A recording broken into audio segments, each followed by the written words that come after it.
छात्रों, आज हम मलिक मोहम्मद जायसी के चर्चित महाकाव्य पद्मावत के मानसरोवर खंड की प्रस्तुत पंक्तियों की चर्चा करेंगे।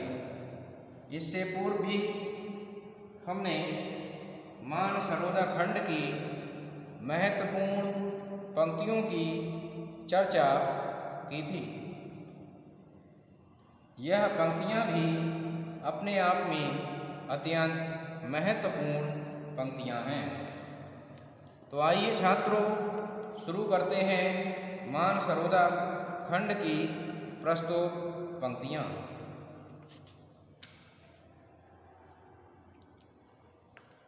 लागी केल करे मझनीरा, हंस लजाई बैठे ओहे तीरा।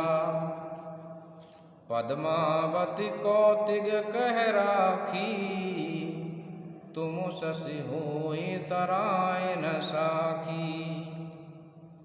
बादि मेल कै खेल पसारा, हार दे जो खेलत हारा। सांवरी सांवरी गोरी है गोरी, आपन आपन लीन सो जोरी।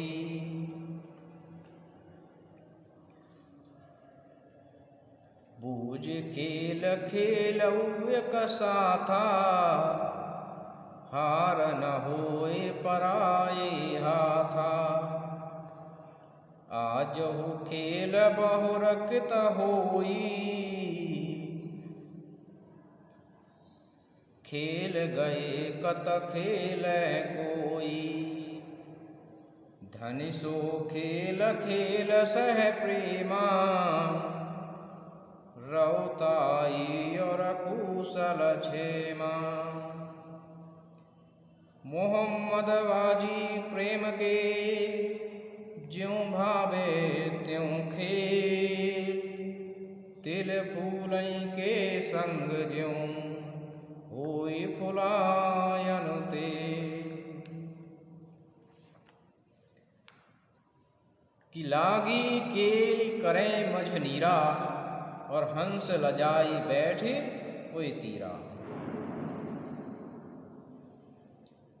कि पद्मावती की सखियां सरोवर के जल में क्रीड़ा करने के अंतर खेल में व्यस्त हो गईं। कवि ने उनके इस खेल के माध्यम से प्रेम के आध्यात्मिक पक्ष की भी स्थापना की है। कि लागी केली करे मझनीरा, कि सखियां सभी मिलकर केली क्रीड़ाएं करने लगी। उस मानसरोवर के जल में जल क्रीड़ाएं करने लगी, और हंस लजाई बैठ कोई तीरा। और उनकी क्रीड़ा को देखकर हंस भी लज्जित होने लगा, बैठ कोई तीरा। और वह जो है सरोवर को छोड़कर किनारे पर चला गया। पद्मावती कौतिक कह राखी, तुम शशि होई तरायन साखी। और पद्मावती को ये कौतुक खेल देखने के लिए एक ओर बैठा दिया गया, और कहा कि हे सखी, कि तुम हम तारिकाओं की साक्षी होकर रहो।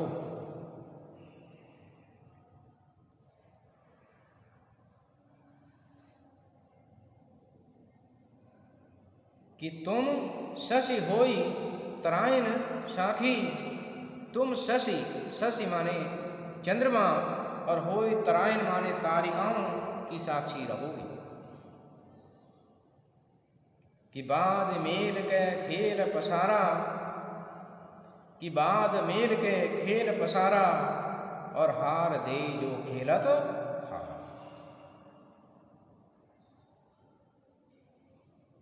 और सभी सखियां बाद मेल के अर्थात बदा बदी करके, अर्थात बाजी लगाकर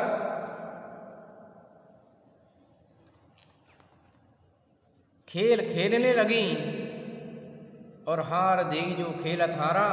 और उन्होंने उसमें एक शर्त रख दी कि जो भी सखी इस खेल में हारेगी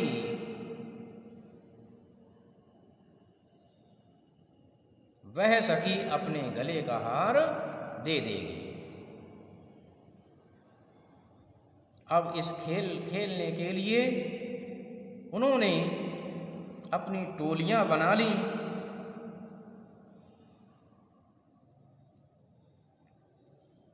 और टोलियां बनाने के लिए उन्होंने रंगों का नियम अपनाया। अपने अपने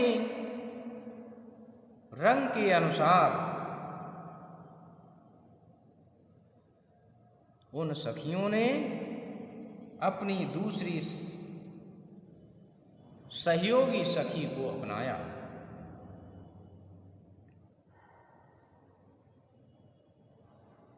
कि सांवरी ही सांवरी और गोरी ही गोरी। कि जो सखी सांवरी थी उसने सांवरी सखी को अपने साथ ले लिया, और जो सखी गोरी थी उसने गोरी सखी को अपने साथ ले लिया।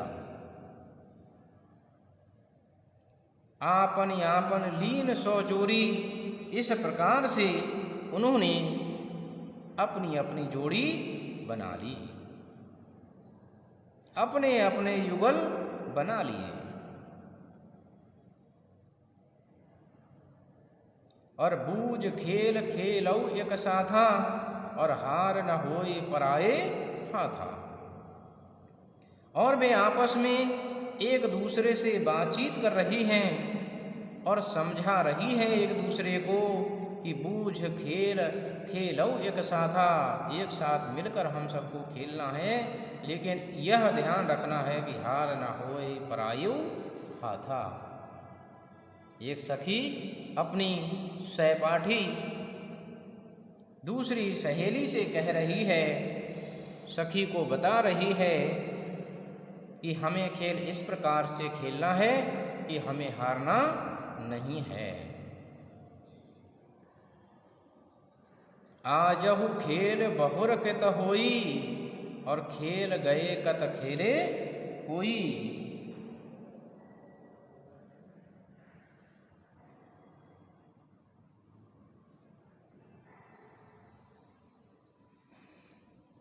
कि आजऊ खेल बहुर कत होई, खेल गए कत खेले कोई।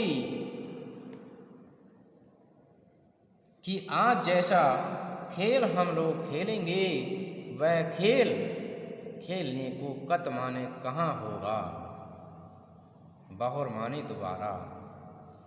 अर्थात इस प्रकार से स्वच्छंदता पूर्वक खेल पाना पुनः संभव नहीं होगा। खेल गए कत खेले कोई, और जो इस खेल को खेल गए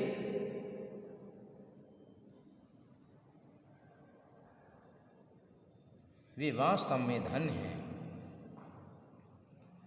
धन सो खेल खेल सह प्रेमा, और रौताई और कुशल क्षेमा।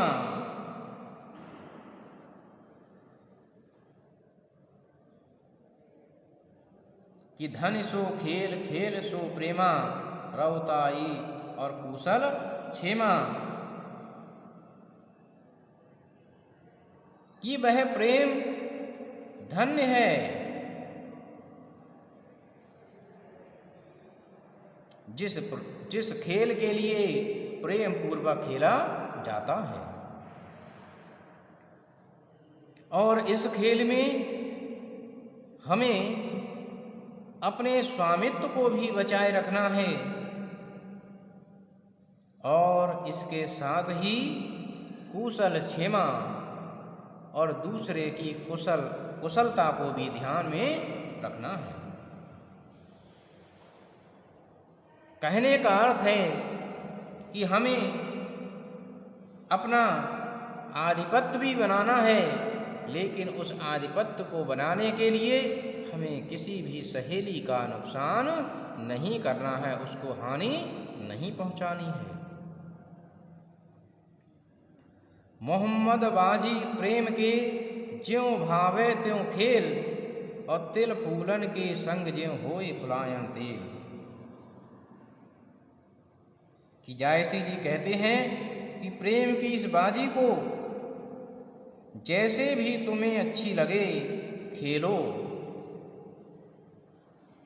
देखो तो तिल फूलों में रखने पर फुलेल सुगंधित तेल उत्पन्न कर देते हैं।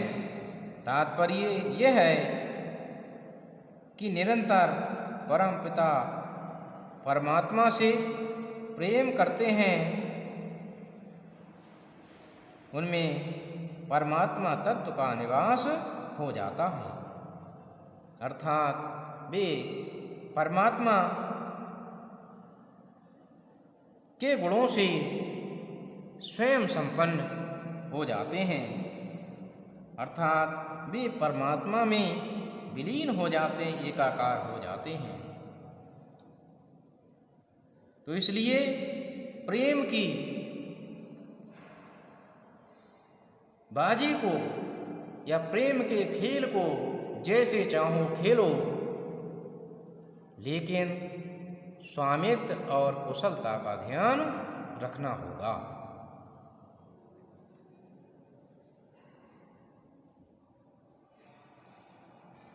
इन पंक्तियों में सूफी प्रेम तत्व का निरूपण साफ दिखाई देता है। जायसी जी ने इसमें समासोक्ति का प्रयोग किया है, और यदि इनकी भाषा की बात की जाए तो उन्होंने ग्रामीण अवधि को इसमें अपनाया है। तो मैं समझता हूँ कि आज आपने